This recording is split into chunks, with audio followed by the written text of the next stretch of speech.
No,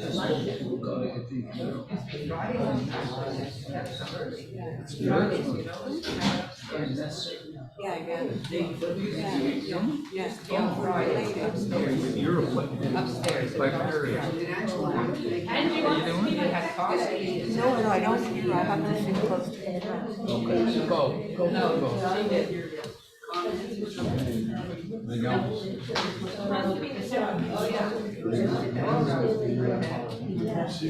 Hi everyone, welcome to Hershey Dwoskin. We are here again. Please turn off your cell phones. Friendly reminder. That's it. Angie will be back next week. Well, good afternoon, everyone. I wanted to bring your attention to this list of films that are being distributed outside the room here. I don't know if you've picked up a copy of this little green brochure, but Cote-Saint-Luc is offering films on Thursdays at 2 o'clock. Now, when I looked at the list of films, I've seen 2 of them. I started one of them and couldn't get into it. But I just wanted to tell you about the 2 films that I did see on this list here. And both of them are what I would call non-Hollywood type productions. So maybe all of them are like that, but for sure, the 2 that I saw are non-Hollywood type productions, no huge sets, no tricks, no fancy audio or any of that kind of thing. They're not made for mass audiences, we'll put it like that. So the first one, if you haven't seen it, it's called Women Talking. How many of you have seen that movie? That's it? It's really, really, in some ways, it's a hard film to watch. But it's a film of all things based on a true story. And the true story takes place in a fictional Mennonite colony called Manitoba, of all things, okay? So you know that Mennonites are people who are strictly Protestant religious people who escaped from Europe because they were being persecuted by less fanatical Protestants, and they made their way into America and Canada, and they set up these colonies all over the place. So the Amish are a kind of Mennonites. They're a version of Mennonites, the Amish that we all know from Pennsylvania. But there's other Mennonite colonies all over the place in Ontario, not in Quebec, but in Ontario, in Western Canada especially. And some of those people from Western Canada eventually moved to places like Mexico or even Bolivia. And this story takes place in Bolivia, of all places. So all these Mennonites were looking for was a place where they could look after themselves, not be bothered by a government, not be told what to do, not be told how to educate their children, not to be told any limitations on their religion, and just to be left alone. And that's what they were looking for. You might remember there were people from a Mennonite colony who were killed in Mexico fairly recently, but probably by mistake, when they were traveling in some crime-infested neighborhoods there. But anyway, this Women Talking is truly an amazing story about women's empowerment, and it's just an amazing film. And it says it's based on a novel by the Canadian author Miriam Toews, and Toews is definitely a Mennonite name, so maybe she knew something about these people. I don't know. But in any case, that's a recommendation. The one underneath it, July 13th, called Living, is much less emotionally involved film, but it's a really interesting story about a British civil servant in the 1950s. And if you ever wanted to see, how many of you have seen that movie? Let's see. Anyone see that movie, Living? It's with Bill Nighy. That's how they pronounce it. So this guy plays a kind of a clerk, but a clerk of the 1950s who you would call a paper shuffler or a paper stamper, and that's all his life is. It's just shuffling paper in some unimportant office, and how his life is transformed when he finds out that he's has a terminal illness. So that's the whole idea of this film. Anyway, the rest of them I don't know, but these first two are good films to watch. What I wanted to speak about today, which we haven't spoke about, is about Israel. And so much is going on there. And I would like to preface the remarks by saying that although everybody knows that Israel is the only Jewish country in the world, and for people who are Jewish, it holds a kind of a special status for that reason. People all around the world, or news broadcasters and news people all around the world, pay a lot of attention to Israel because it is always in the news. And for all different kinds of reasons, for military reasons, for political reasons, for scientific reasons, for high-tech reasons. I read The Economist every single week, which is a dense English economic and financial publication. And there's barely a week that goes by that they don't mention something about Israel that's not political. In other words, something to do with maybe a new discovery in high tech, or something in archaeology, or some other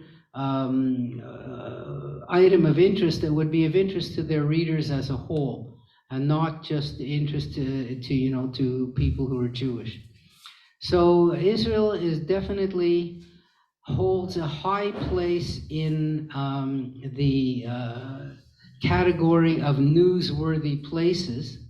And because Israel is a democracy and a modern country with modern infrastructure, news organizations from all around the world base their reporters in Israel, because they can get in and out of the country easily, and because they are free to go around wherever they want and report whatever they want without being in danger.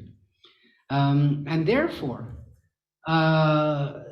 you might say, well, maybe this is the reason that Israel is in the news so much, is because simply there's so many news people there to watch over it. So, out of sight, out of mind, that saying, out of sight, out of mind. If there's no reporters in Mali because of the dangers of living there, well, Mali will never make the news. But because there's so many news people who are based in Jerusalem and in Israel, of course, not just Jerusalem, but Israel, it's in the news all the time. So that could be for the good, of course, it could be for the bad. The biggest events in Israel making the news nowadays are the consistent, huge demonstrations that are being held against the government every single weekend, now for 21 weekends in a row, where more than 100,000 people get together and protest the government. This has never happened in the history of the state of Israel. In fact, there was one demonstration where the estimation was that 8% of the entire population of the country showed up to protest the government. So clearly, people in the state have a right to protest, just the way they do in most democratic countries. But having the right to doing it and doing it, of course, are two very different things. And the people, some of the people are just so upset that they're willing to give up whatever they would normally be doing on a weekend, traveling outside of wherever they're living sometimes, to get to a protest in order to make clear to the government that although the government it has been elected legitimately, that what the government is doing is beyond the norms of a democratic government, in the sense that it takes no consideration of what the opposition wants or believes in. So this is the essence of this problem. There is a government that was elected, and the government has decided to do things that are so outside the norm that the people who are not in favor of the government are mad enough and riled up enough to show up every single weekend to do mass demonstrations. So clearly, what this shows, as in many, many countries, is that the population is very divided. You know, of course, we've seen that in the United States. We've seen that in some other places. Thankfully, not so much in Canada. Not even so much in Quebec, I would say. But certainly the US is a great example where the two sides don't really speak to each other, don't empathize with each other, don't share with each other, and consider each other as being enemies, consider each other as being traitors to the cause, and you name it. In fact, I was just reading an article the other day, someone might have seen it. The question was, for Democrats, how happy would you be if your close relative married a Republican? And they asked the same question to the Republicans, you know, would you accept that your son, daughter marries a Democrat? It's unbelievable how low the number was. It was 13% and 16%. Only 16%, in other words, of Republicans said they wouldn't mind if their child married a Democrat, and only 13% of Democrats said they wouldn't mind if their child married a Republican. So that shows you something, right? It shows you how divided the country is.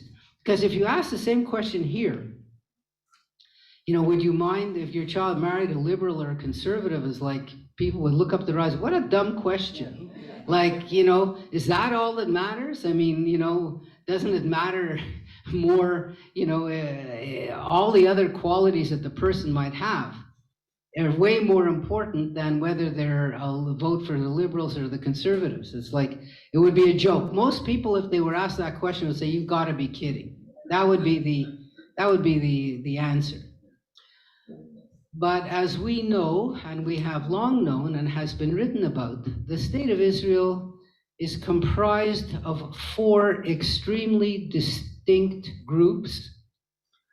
And these distinct groups may have some contact with each other, may not have contact with each other at all, but they live in 4 separate worlds.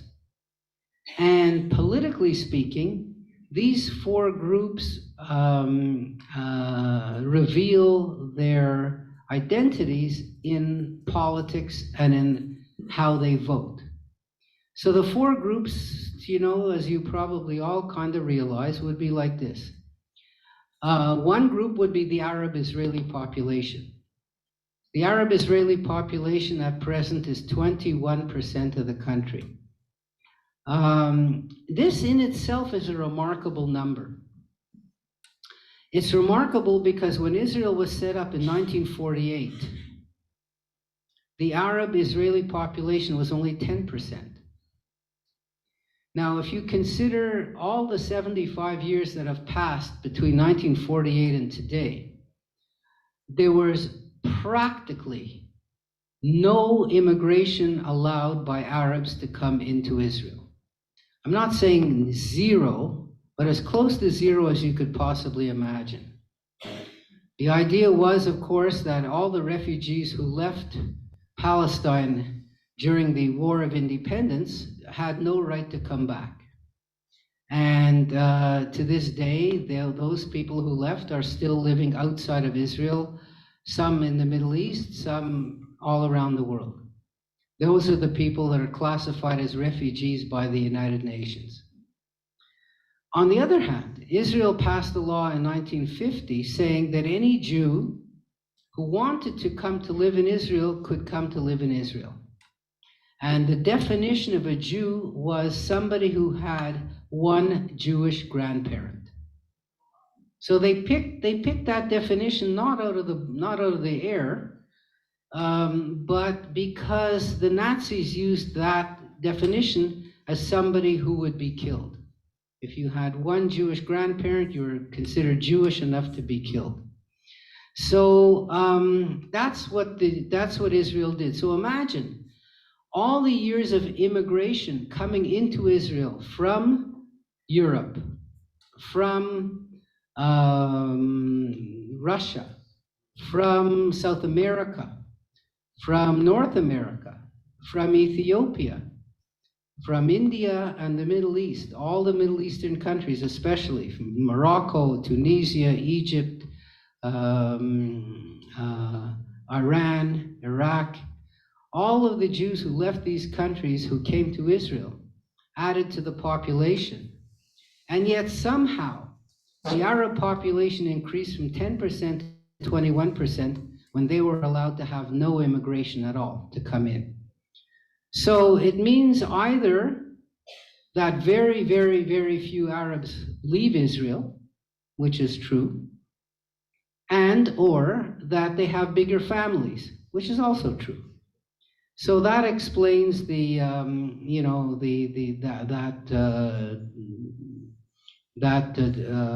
percentage. So besides the Arab-Israeli population, you then have the secular Jewish population. The secular Jewish population was at one time the leading element of that country by far.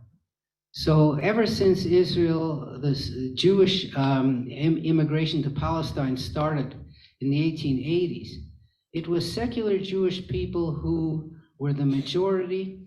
Secular Jewish people were the ones who led all the different institutions of the country, the universities, the trade unions, the political parties, the arts and culture people. All of these people in those days were secular Jews.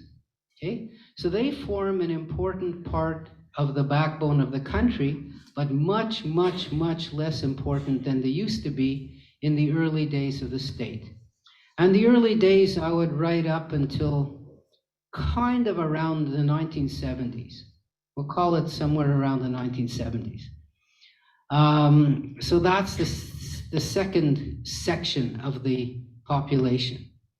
The third section of the population are nationalists. So these would be right-wing Jews, some of whom are secular, the majority of whom are not secular, but they're religious, but not ultra-Orthodox.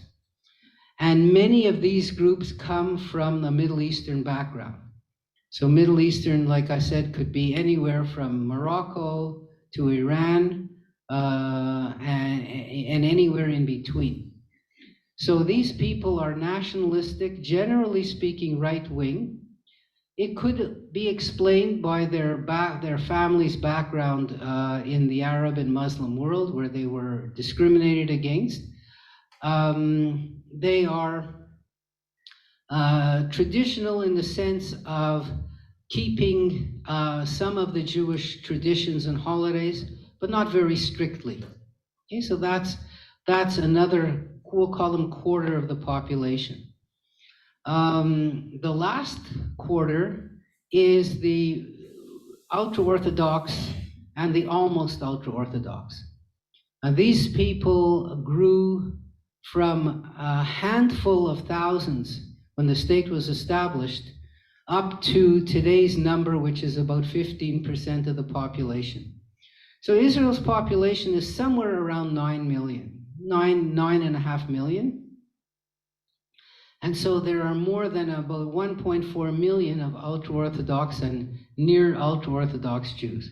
So those are the four separate units or tribes that make up the country.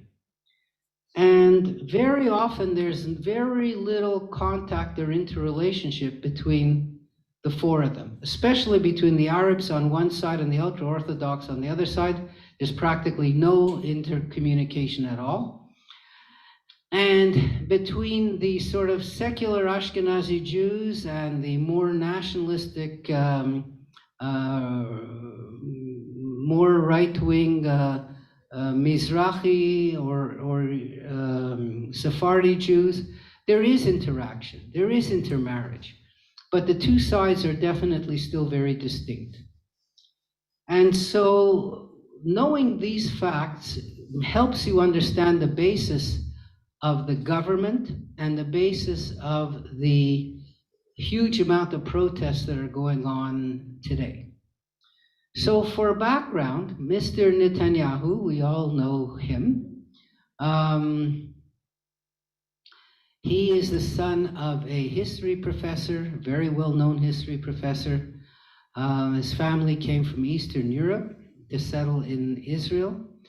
But he left for the United States and spent practically half his life in the United States before he became, let's say, an important politician. Before he got into politics, he spent more than half of his life in the US. He went to American high school. He went to MIT in Boston. He changed his name. Well, his name originally was Miakovich. And the Miakovich got changed to Netanyahu, but when he got to the US, Netanyahu is a pretty weird name, so he changed his name to Nitai, and he changed Binyamin to Ben, and that's how he went to school, and that's how he was known by his, his colleagues and peers and things. His brother, of course, was a hero of the Entebbe raid in Uganda, where the Israeli military freed hostages who were taken by the Palestinians. But unfortunately, his brother was killed in that raid, and he was and is still a hero in the country. Mr. Netanyahu always had a kind of a right-wing nationalistic outlook because his father had the same outlook. Now, I said before that, and I don't want to oversimplify things by saying that all secular Ashkenazi Jews in Israel are left-wing and all Sephardi Jews in Israel are right-wing. It doesn't work that way, and Netanyahu is a good example of that. And Mr. Netanyahu became the head of a party called the Likud. Does anybody know what that word Likud means? What's the meaning of it? Any Hebrew speakers here? Lelaked, to tie together. Likud is a kind of a union. That's what it means. A union or an alliance, union, formation. Something on that. The tying together is the root of the word is to tie something together. So what was tied together in the Likud? There were two very different sort of formulations there. And it goes to pre-Likud days. There were two separate parties in Israel, which were on the center and on the right. One party was called, believe it or not, the liberals. Okay, just like we have liberals here, they had liberals there. The Liberal Party in Israel was a party that consisted of mainly German Jews who were business people. So this was the businessman's party. Basically, they were, we'll call them middle of the road people, and what they wanted was that business should be able to succeed and thrive. And remember, this was not an easy sell, because in the first 30 years of Israel, it was a kind of a socialistic type of government which gave lots of help to public organizations, to the kibbutz farms, to cooperatives, to state-owned monopolies of every different kind. And this Liberal Party was against all of that. What they wanted was plain free enterprise. You know, just let business thrive. That was them. Represented by, if anyone may remember the names of Meridor, the Meridor families, a very wealthy family. There were a lot of different Meridors, and they were active in this Liberal Party. The other branch, the other part of this union was, of the Likud Party, was what was called the Cherut Party, which means the Freedom Party. And this was a nationalistic party that was founded in the pre-Israel days in Palestine by this very famous man, Mr. Jabotinsky. And he felt that nothing could be gained by the soft way, that you have to use the hard way. You have to fight. You want to get something, you have to fight, and you have to not be afraid to fight. And that Israel could not trust anybody. In other words, the British that were in charge of Palestine in those days were, as far as the Cherut was concerned, was an enemy. The Arabs who were living next door were enemies, and that Israel could only be founded in blood, so to speak. That was their motto. And their motto also was that the Jordan River has two sides, meaning that the West Bank not only should belong to Israel, but also the East Bank of the Jordan River, which is today the country called Jordan, that also should belong to Israel, because historically, that whole territory was part of the Palestine Mandate that was given to the British by the League of Nations after the First World War. So this party wanted to take over all of that territory and kind of to kick the Arabs out. So those two parties got together to form the Likud. And Menachem Begin was the first politician in Israel from a non-Labor party to win elections in 1977. So the year 1977 really marks a kind of a revolution in Israeli politics, because like many, many, many countries that were formed after the Second World War, one party stayed in power for 30 years. In the case of Israel, it was the Labor Party. And, you know, through its different kind of reformulations, it stayed in power until Menachem Begin used an alliance of Eastern Jews, Mizrahi Jews, to outvote the Labor Party and create a whole new world in Israel. A world which meant that enterprise was encouraged, nationalization was out, state-owned enterprises would be sold off, and he, of all people, was able to make a peace agreement with Egypt after the 1973 war. So the fact that he won the election had a lot to do with Israel's embarrassment at that war, of being surprised and overwhelmed. And the Golda Meir's leadership was criticized. And so he won the election. And, you know, he started the reforms which lead in a direct line to Mr. Netanyahu today. And so that's what happened. Now, in the 90s, Mr. Netanyahu won a first election, and he really, I would say, transformed Israel in the economic sense. So the prosperity that Israel has today, which is that Israel is today around the 20th to 22nd richest country in the world per capita.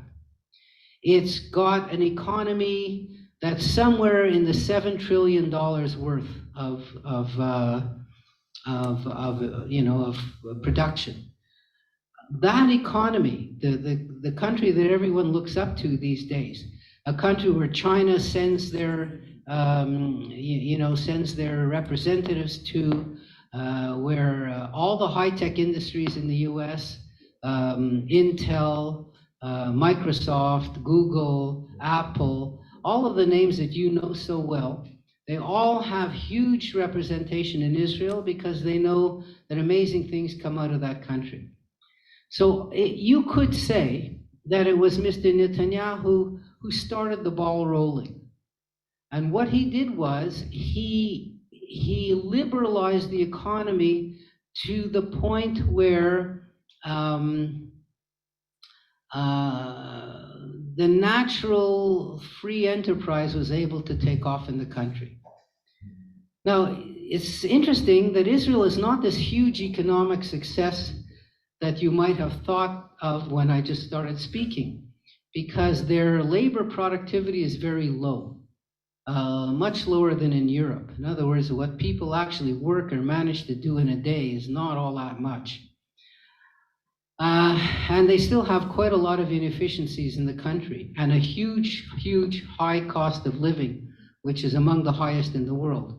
But despite all that, the country is really heads and shoulders over any other of its neighboring countries. In fact, the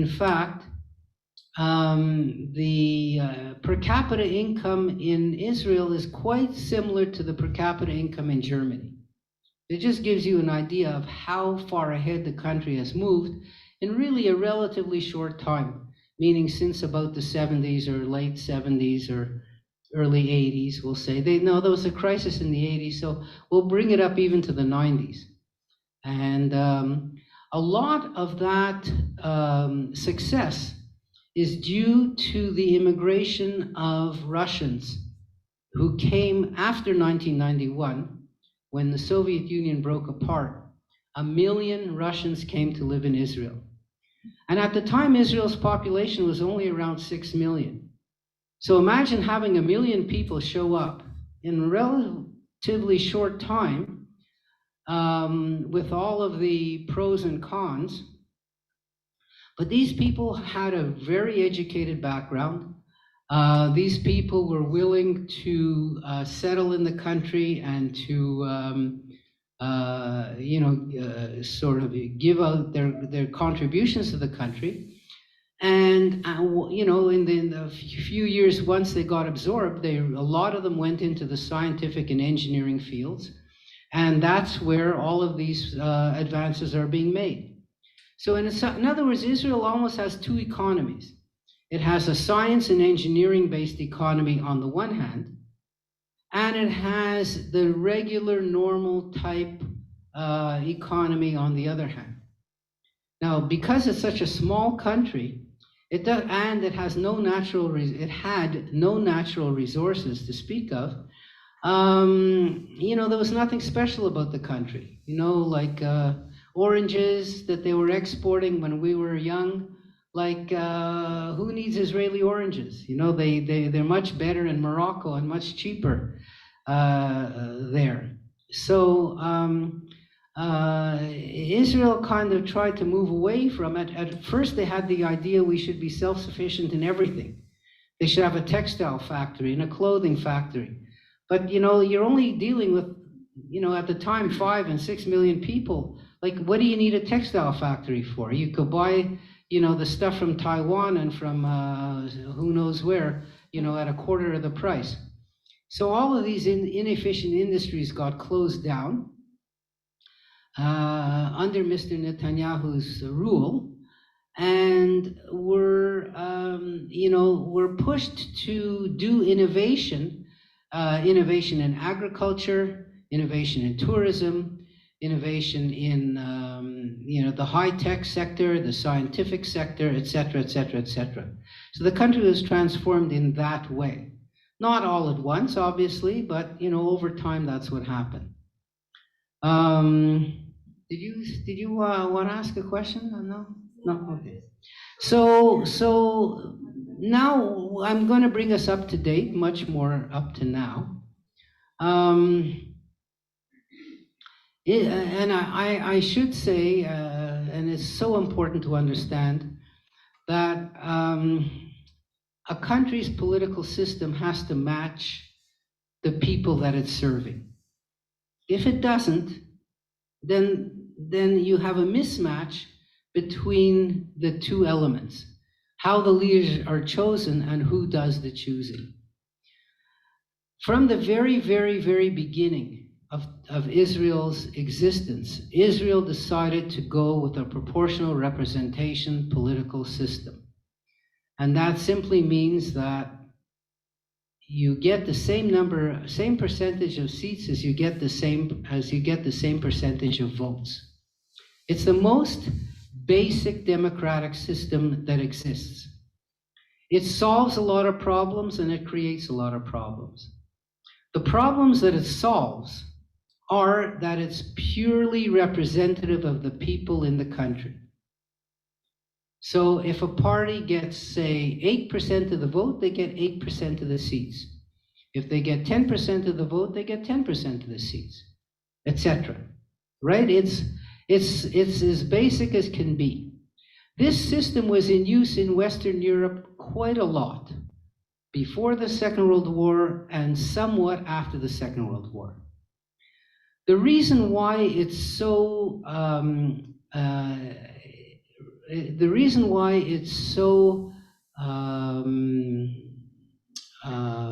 what am I looking for?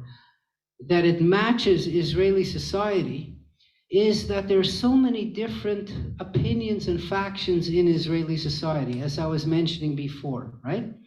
I mentioned the 4 tribes, but within those 4 tribes, there's lots of sub-tribes. You know, if you can imagine India with all the castes of India, and imagine that each caste and each subcaste votes for a different party.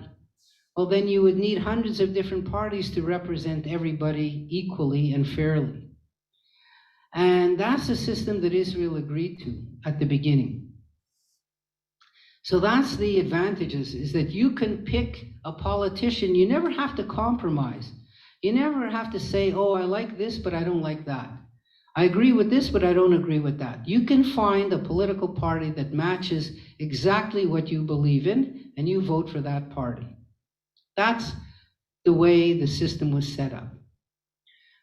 What are the disadvantages of that system? Well, obviously, since the beginning of the state, and we have now had somewhere around, let me try to think, 31 elections in Israel, I think. There has never been a majority government in the country. Right? There's never been a party that gets more than half of the votes. Never. But the explanation is so simple. How could they? If you've got so many different parties running, because each party has their own opinion, well, it's impossible for a party to get more than half of the votes. You know, there were some days when the Labour parties got fairly close. In other words, around 50 seats out of 120, but that was the very, very top. Nowadays, in the 30s is the most that a party will get out of 120 seats. So power then is spread out all over the place. Now, the disadvantage of this system, as could be very clear, is that you need a coalition to make a government. You need to get other parties to join up with you to make a government. And each party has its own demands. You do this for me and I'll do this for you. You appoint me as minister of this and then I'll vote for you. You say nice things about me and then I won't say bad things about you. So the amount of negotiation and horse trading in Israeli elections is, of course, phenomenal. So usually they say in Israel, like in any other country that has this system, which nobody does anymore, is there are really 2 elections. The first election, the people decide who they want. The second election is when all the politicians get together and start bargaining as to who's getting what. And that's been the case ever since the state was founded. Most of the time in Israel, between 30 and 40 parties are running for election in any given election. Now, most of them don't get anything, but a lot of them do get something. What Israel has done over the years, very slowly, is to raise the minimum amount of percentage of votes that you need to get elected. The very first Knesset elections, you needed 0.8% of the vote to get elected. In other words, if you had 1 out of 120 votes, that one person would get elected to the Knesset. Now, many parties would say, I'm happy. I want, my one vote to be in the Knesset. But from a democratic point of view, you're saying 99.2% of the people don't want you, and you're happy that you got elected? I mean, what kind of a system is that? So it resulted in many parties electing 1 or 2 members, which of course makes it much harder to make a government when you have 17 parties in the Knesset, one with 1 member, one with 2 members. I mean, there was even a case when a politician in Israel who was wanted on a charge of criminal fraud in France, he came to Israel and he said to himself, if I get elected to the Knesset, they can't send me back. And so he spent a fortune of money going around poor neighborhoods, throwing up posters and making promises, and he got himself elected. So it means that every country so far that has used that system or uses it partly sets up a barrier, not a minimum barrier, but a lower barrier that you need a certain number of votes to get over that amount in order to get elected, in order to minimize the number of parties that end up getting elected. And that's what Israel did. So right now, the minimum number is 3.25%, which is still pretty low. In many countries use 5%. If they're doing something, they're using 5%. It's a nice kind of round number, you could say. Israel decided on 3.25%. Who has an idea where they got that number from? Yeah, go ahead. They looked at the vote for the Arab parties. They found that no Arab party got more than about 2.5%. So the figure increased just beyond 3%. That's exactly right. There were 4 different Arab parties in the Knesset, 4 different ones. The biggest one got around 3%. And it was Mr. Lieberman, who is, from the nationalist Russian party, who said, and he's not the only one, I really don't understand why there are Arabs in the Knesset in a Jewish state. If it's a Jewish state, only Jews should really be allowed to vote, and only Jews should really be allowed to be in the Knesset. So his little scheme was, let's raise the percentage of votes beyond 3.25%, so that none of the 4 Arab parties would get elected to the Knesset.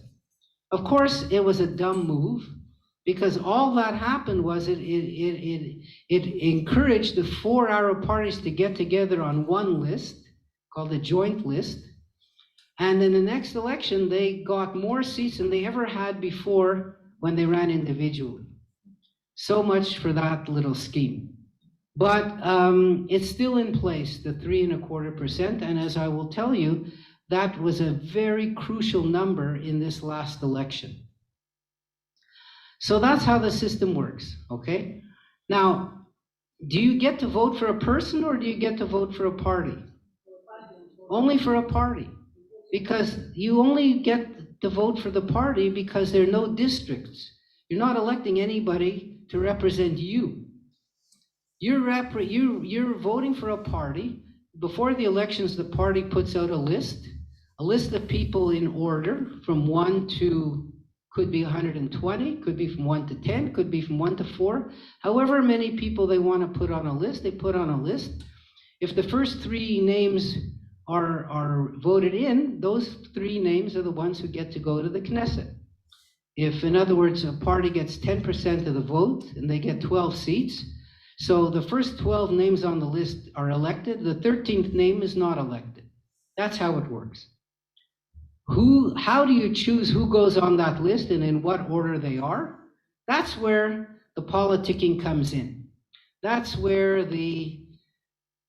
what's going on in the primaries today, in the Republican primaries, all that elbow rubbing is how the parties decide on who gets to be on the list. Some of the bigger parties have adopted the American system, and they have primaries where party members go out and vote, and whoever they vote for, with some exceptions, that's the order that the list is made.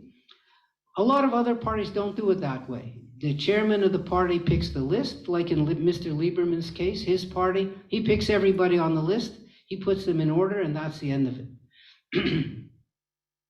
So that's how the list is formed. So everybody knows in advance who is running, which politicians are running, and in what order they are on the list. And what politicians try to do is to make the list as appealing as possible to the voter. So the bigger parties, they try to get a mixture of people in the party. They want to get some women, they want to get some men, they want to get some rural people, they want to get some city people, they want to get Ashkenazis, they want to get Sephardis, some of them may even put in a few Arabs on the list, to try to appeal to the most possible voters. Other parties don't do it that way at all. All they do is they put their own people on the list. So, for example, the ultra-Orthodox parties, if you saw pictures of their candidates, they look exactly alike. Like if I was standing in this room and looking at a poster on that wall, I wouldn't be able to tell one from another. They all have long beards, black hats, payas, white shirts, black coats, and that's it. And they're all old and older. That's about the only difference, okay? So no surprise there. So that's how the political system has worked.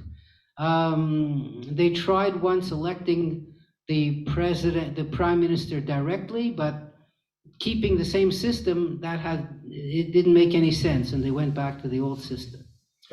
My belief is, and many others, that some of the dysfunction of the Israeli political system would be cured if they used a mixed system, the way they do in Germany, for example, where you have some people elected on a party list and some people elected by districts. And it would mean that a politician is responsible to his own voters. If something goes wrong in a certain place, they can go to that person and say, hey, fix it. The Israeli politicians today, they only owe their jobs to the top guy on the party who picks them. They don't owe their jobs to the people who elected them. So that's one of the defects of the system. But of course, Israel would find it extremely difficult to change the political system because there would always be losers, and the losers would never want to change it. You remember Mr. Trudeau promised he would change the electoral system in Canada because, we have the opposite situation. We have a situation where the smaller parties don't get nearly as represented as the bigger ones because it's a winner-take-all, seat-by-seat system.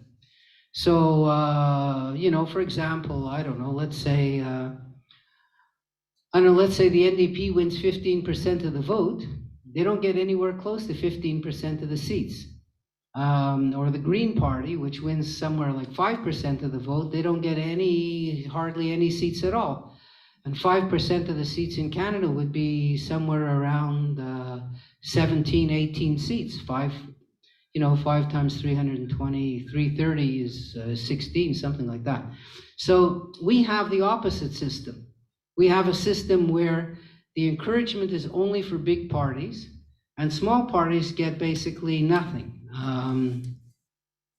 In the last Quebec election, we had a situation where the CAQ won, of course, the most votes with 40% of the seats. They won 75% of the seats with 40% of the vote.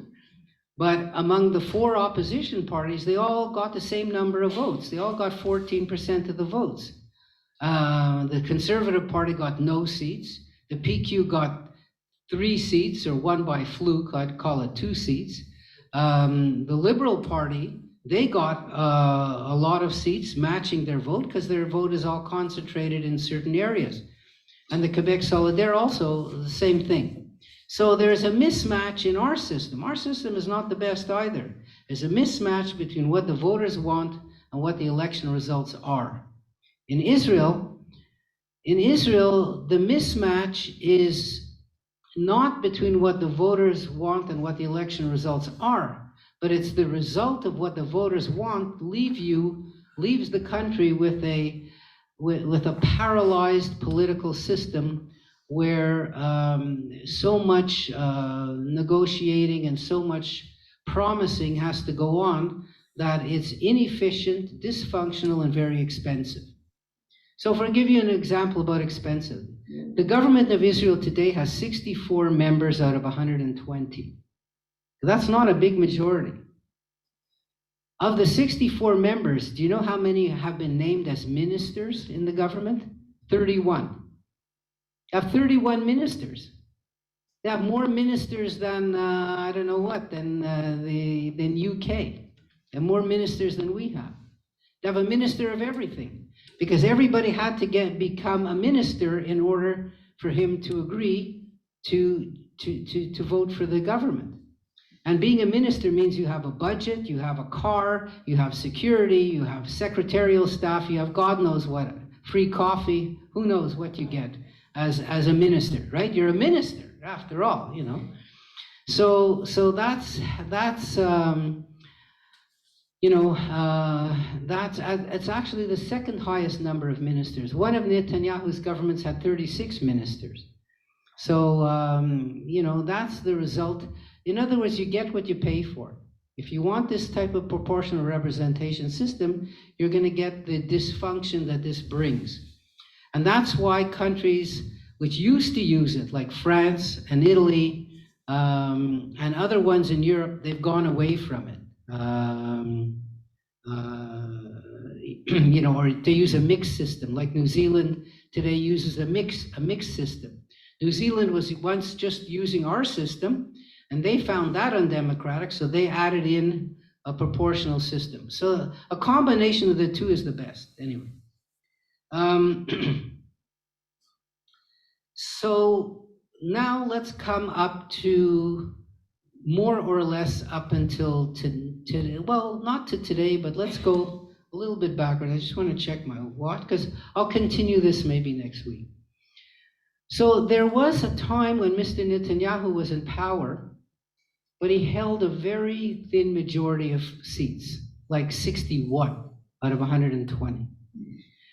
And he was trying to keep a government together, but not succeeding. And Mr. Netanyahu, although he's a strong, extremely intelligent, extremely good politician, he also has flaws, many of them. And his flaws got himself into quite a lot of legal trouble. In fact, there are 4 strong cases against him, one of which was dropped. There are 3 criminal cases against him that are ongoing. And he's trying, however he could, to keep himself out of jail by remaining prime minister. And so that explains his sort of tactics to try to stay in power, no matter what and no matter how. So in the 2000s, in other words, within the last 10 years, there were 3 straight elections in Israel where Mr. Netanyahu won by 1 seat or 2 seats, and eventually stabbed his fellow politicians in the back, and they ended up leaving his government only to call new elections. And so that's been the pattern in the country. That instability has been the pattern of the country, starting from 4 years going backwards, or 3 years going backwards. Now, shock of shocks, and a shock to Mr. Netanyahu, was that in the fourth election, he won the most seats, but he could not make a government. He couldn't get 61 people to join him. He got 60, but not 61. And the opposition to him was not only an opposition based on ideology and philosophy. In other words, the left wing of Israel, of course, is going to be opposed to him. The Arab population, of course, is going to be opposed to him. That goes without saying. But he alienated enough center politicians by stabbing them in the back that those politicians representing sort of the center of the Israeli electorate also said, we can't put up with you, Mr. Netanyahu. We would be willing to make a government with your party, but not with you. So, you know, what is the backstabbing that I'm referring to? One of the main ones is that he, in the two previous elections, he made a government with Mr. Gantz, Benny Gantz, who was quite an esteemed Israeli military figure in the center of Israeli politics. Center-right, we'll call it. And the deal was that Mr. Netanyahu would be prime minister for 2 years, and Mr. Gantz would be prime minister for the following 2 years. And that deal was only dependent on one condition. The one condition was that a budget be passed. Now, every government needs a budget, right? Every single year, our government makes a budget. You can't hear me? Hold on. You hear me? Yeah? I don't know, you remember last time she gave me another microphone? So I mean, a government needs a budget is a blueprint. A budget is a blueprint of what are you supposed to do? How are you supposed to spend your money? How much do you spend on this? How much do you spend on that?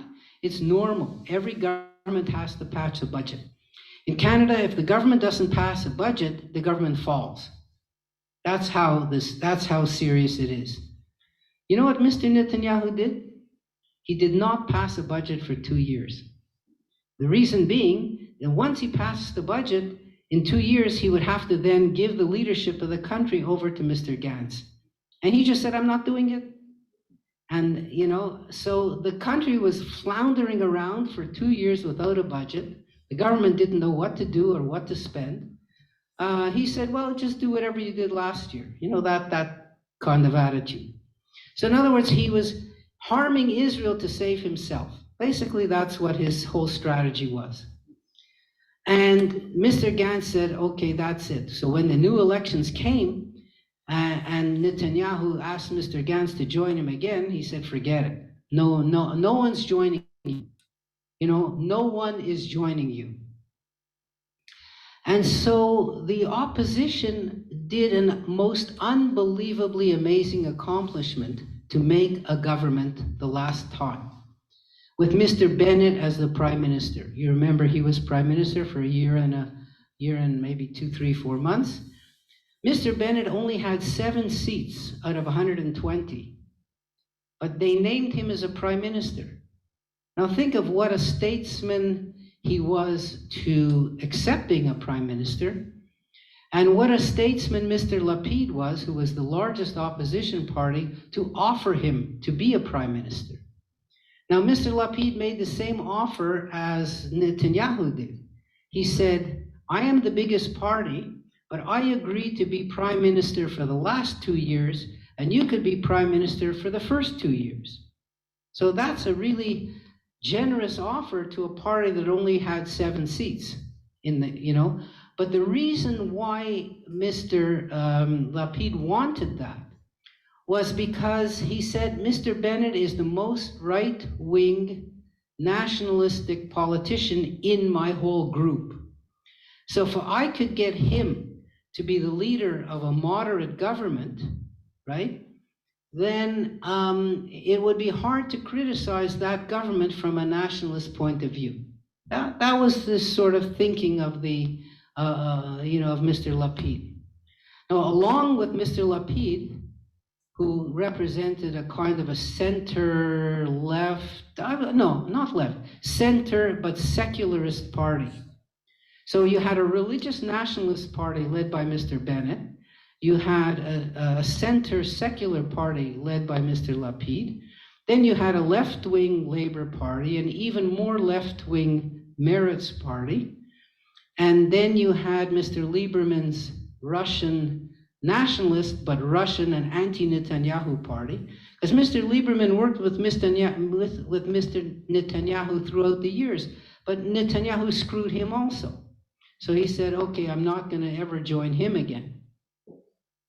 But the most amazing element of that whole government was an Arab party, which agreed to join for the very first time since Israel was created, to join not as a passive member of a government, but as an active member of the government, saying, and the speech that was given by the leader of this Arab party, Mansour Abbas, is the most underrated speech in the whole wide world, if you ask me.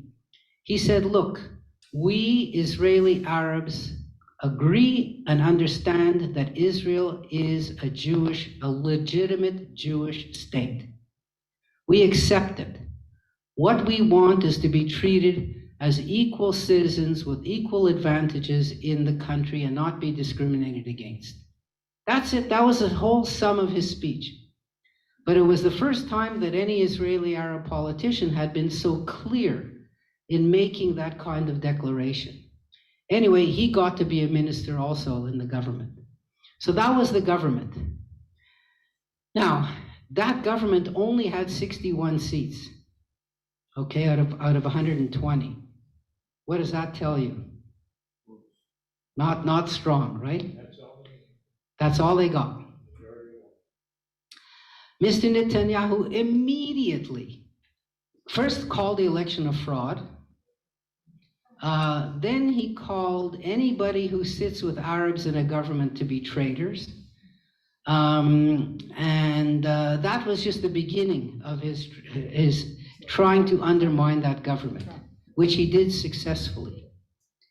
How did he undermine the government? He went to the party of Mr. Bennett. It was called the Religious Zionist Party. What was it called? By the Jewish House. Bayit Yehudi. That was the name of his party. And by the way, Israeli parties change names just as often as you change clothes. So the same party has names like From Here to Kingdom Come. And what he said was, the government is a fraud. Why was it a fraud? Because when you put your votes for this Jewish Home Party, you never expected this party to sit in a government with a bunch of secular leftists and Arabs. And that's exactly what they're doing. So therefore, you were cheated out of your vote. You wanted your vote to go to a nationalist, religious, Zionist party. That's my friends. And instead, that party went with my enemies. And therefore, the election is fraudulent. Okay, that was his first let's say, attempt to undermine the government. But then what he did was, there were 7 members of that party. He went to each and every one of them and said, look, if you resign from the party and resign from the Knesset, and there's another election and you join me and I get elected, I will name you as a minister. Okay? Now think of it. Think of how undemocratic this is, because nobody voted for these people. All they did was vote for a party. So why should it be possible, even if one person quits and says, I can't sit with this party anymore? That person was never elected directly. That person should say, fine, okay, goodbye. I'm the next one on the list. They're coming into the Knesset. But instead, the laws don't say that. They said if a person wants to change parties, he's allowed to, which is the most undemocratic thing, because they're not elected, but their names are not on any ballot. You're just voting for the party. Anyway, Mr. Netanyahu succeeded in bribing 2 members of this party to quit. And the government went from 61 to 59, and bingo, down they went. Okay? So there was an election, the following election, now this last election that we're talking about, which happened in November 2022. I'm just going to finish, and then we'll continue this discussion, obviously, next time. And what happened in this election is that Mr. Netanyahu went up to his usual electoral tricks, and he forced the marriage of two parties which, had they run individually, might not have made it over the 3.25 limit. One of these parties was an out-and-out racist party called Jewish Power, which tells you right away what kind of party it is. And the other one was kind of a representative of the Orthodox, but not ultra-Orthodox people and the settlers who live in the West Bank. Those two parties, he forced them to join and run on one list, and they succeeded. But on the opposition side, there were two parties who got over 3%, but not over 3.25%. And so they didn't make it at all. So the minimum number of seats you get is 4, right? If you get 3.25%, you get 4 seats. So in other words, 3.25% of 120 is about 4. So 4 is about the minimum number of seats you could get.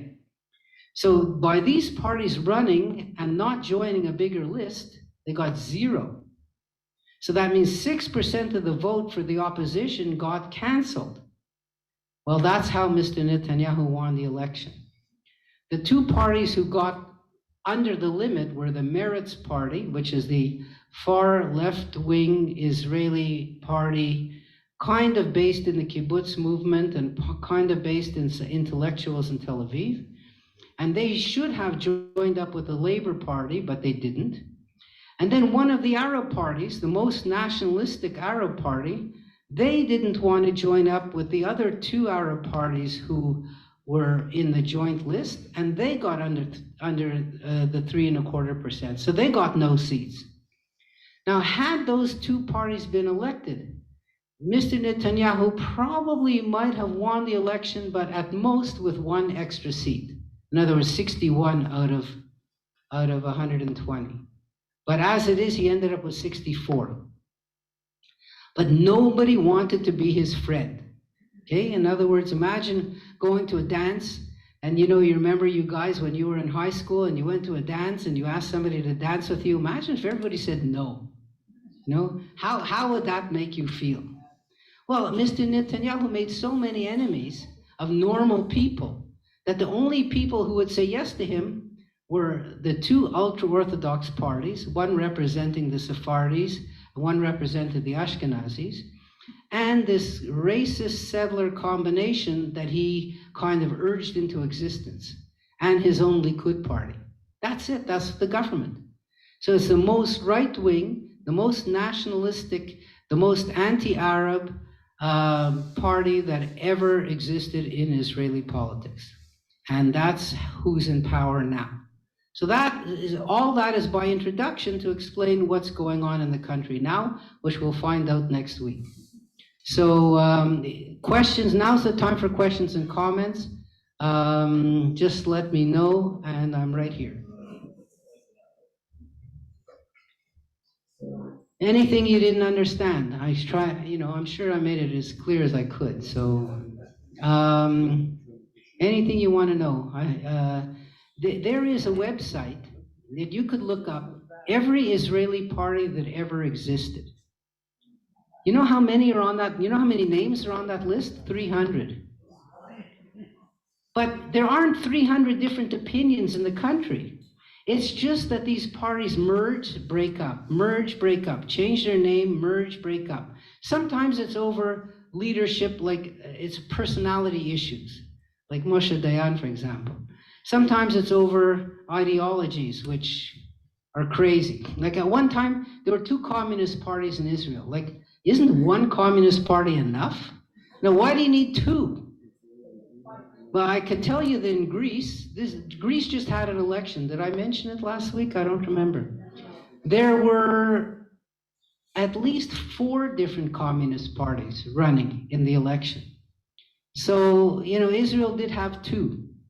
And the 2 guys who were on that list, both of them were signers of the Declaration of Independence of Israel, by the way, the 2 leaders of the Communist Party in Israel up until 1950, up until Stalin's death, was pretty darn strong. They got regularly elected. But anyway, that explains why there's just so many different parties, and you can't go by the names of the parties. Sometimes they're meaningless, sometimes they're not. It's just a whole list of mergers and demergers that just keep on going down the line. But since 1948, Israel has always had elections. The elections have always taken place in a civil manner. There has never been a Trump-type rigging of elections. There's never been a military coup in the country like there was in India at one point when Indira Gandhi took over as a kind of a dictator. The country has a sterling reputation for running free and fair elections. And, that's been the case up until now. Yes, sir, over there. Do you ever see Israel being run by the Orthodox? Absolutely. Yeah. Absolutely. Right now, but when you say the Orthodox, do you mean the ultra-Orthodox? Yeah, the Haredi people. Yeah. They're increasing. So the ultra-Orthodox in Israel are a huge block. Like I said, compared to the beginning when they were practically, maybe not more than 10,000 in the whole country. But because of the high birth rate, lack of immigration from the country, they have increased their numbers exponentially. Today in Israel, 1/4 of all students in elementary school are ultra-Orthodox. So what that tells you is, by the time these people get to be voters at 18, someone once, I have a lot of Israeli friends who live here in Montreal. One of them said to me, by 2050, Israel's going to be Iran. It'll be exactly like Iran. It'll be exactly the same thing with the Ayatollah rabbi sitting on the top and saying, if a woman gets dressed with short sleeves, we're going to give her a ticket. And if she gets 2 tickets, then we'll put her in jail. And if she, who knows what. And I have a whole list of, they made a whole list of proposals. The ultra-Orthodox parties made a whole list of proposals that they want. They're on my list over here. Eventually they'll get there because of sheer numbers. Also, the tendency of immigration and emigration. Israel always broadcasts how many people are coming to Israel. They never tell you how many people are leaving. The numbers of people are leaving are quite large, and by and large, those people are secular, center or left people. The people coming to Israel are by and large religious, and they are by and large right-wing people. So, you put those 2 things together and you get an idea of what politics will be like, adding on to the ultra-Orthodox people. Now, some people might say, well, just like every other group, as the ultra-Orthodox sort of find their way to assimilate in the country, that they won't be so ultra-Orthodox, that some people will leave the fold, so to speak, and become secular or become less religious. And they do have a small percentage do leave every year. Because of the internet especially, being available, it's not allowed. Of course, they're not allowed to have phones that have internet on them. They're not allowed to have computers at all. They have to only have kosher phones. But you know what? And actually it's so funny you're telling me, the one of the demands of the ultra-Orthodox parties is that no ultra-Orthodox person should be allowed to change their phone number. their phone number. Well, because, you see, if they get an unkosher phone with another number, then they could be on the internet. So what the rabbis want is that ultra-Orthodox Jews should not be allowed to get like another phone with another number. I mean, I'm just giving you an idea of how extreme some of these people are. But you know, sometimes the sunshine has a way of shining through, and a lot of ultra-Orthodox Jews today do have phones. They do have access to the internet. And, you know, some of them, some very few, leave the fold for that reason. But it's a very small percentage. So their numbers are continuing to grow all the time. Yes, sir, over there. Yeah. What's your opinion of the proposed legal reforms that are... Well, I think we'll get into that. We'll get into that next time. It's too long a discussion to talk about today. But I was leading up to it, obviously, and I mentioned at the beginning about all these demonstrations, and that's what it's all about. But I'll speak about it next time. How serious are the charges against Netanyahu? How serious are the charges against Netanyahu? Okay, I'm glad you asked the question because I have them all written down here. Let me just find my notes. Here we are. So, Mr. Netanyahu, first of all, he's not charged for this. He charged the government $300,000 for house cleaning. Okay? His wife spent $100,000 on takeout food from 2010 to 2013. She lied about the status of the cooks in her house in order to get the government to pay for her own personal, maids and staff and things like that in her house. She also, for all the government parties that went on, I mean, you know what I mean by parties, she kept all the bottles and cashed them in herself. I mean, just it goes to show how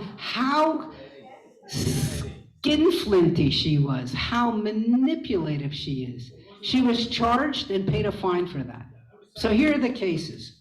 Case 1000. Case 1000. Mr. Netanyahu received $70,000 worth of cigars, $55,000 worth of champagne, $3,000 worth of jewelry in exchange for the donors receiving special rights to set up television networks in Israel. Okay? So that's called Case 1000. Case 2000. He made a deal with the newspaper to get favorable coverage in his newspaper in exchange for the government weakening the status of a rival newspaper. Okay, so that's called Case 2000. Now, Case 3000 is not Mr. Netanyahu, but somebody in his office. Okay, so how close is that? Took a bribe from Germany in exchange for Israel buying a German submarine. Now, where did that money end up? Most likely, we're not going to say. But Mr. Netanyahu, of course, knew about it because he's the one who signed off on buying the submarine. So, you know, it's like Michael Cohen was the one who paid the porn star for Mr. Trump, the $130,000, and Mr. Trump says, well, I never paid her anything. Yeah, but you told Mr. Cohen to do it. In the same way, Netanyahu told his aide to receive the money from Germany so that they could buy their submarine. But because of that little detail, he's not being charged on that case. He's charged on the first two and on the last one. The last one, he gave confidential information to news companies in exchange for having good coverage on their networks. In other words, he was leaking secrets to news organizations so that they could all praise him and say, what a great job you're doing. You're not allowed to do that. So he's got 3 cases running against him. which he's trying to dismiss, all of them. First, he tried to dismiss the Attorney General who started the cases, okay? I mean, obviously, that's the first thing. You don't look for justice, you look for who's carrying out the justice and get rid of them. So this is again, the Trumpian idea of I want to appoint the judges who will then judge me. Okay? The same thing is going on in Israel with all this, partly in this judicial business. So those are the cases. Israel has had prime ministers put in jail. Israel has had a president put in jail. They're not afraid to prosecute the top people in the country. So, that's a story. And I mean, Israel has no shortage of, we'll call them sort of sleazy politicians who, especially on the local level, the mayors, who, get money in exchange for zoning changes, in exchange for allowing buildings to be built that shouldn't be built where they're built, in exchange for allowing, transportation networks to operate in certain places and not in other places. There's no end of that kind of corruption in the country. Okay, so listen, thank you so much. I'm going in for an operation tomorrow, so I'm hoping that I'll be able to stand up here next week, but if not, I'll be sitting in a chair. So thank you all again, and I'll see you next week. We'll continue.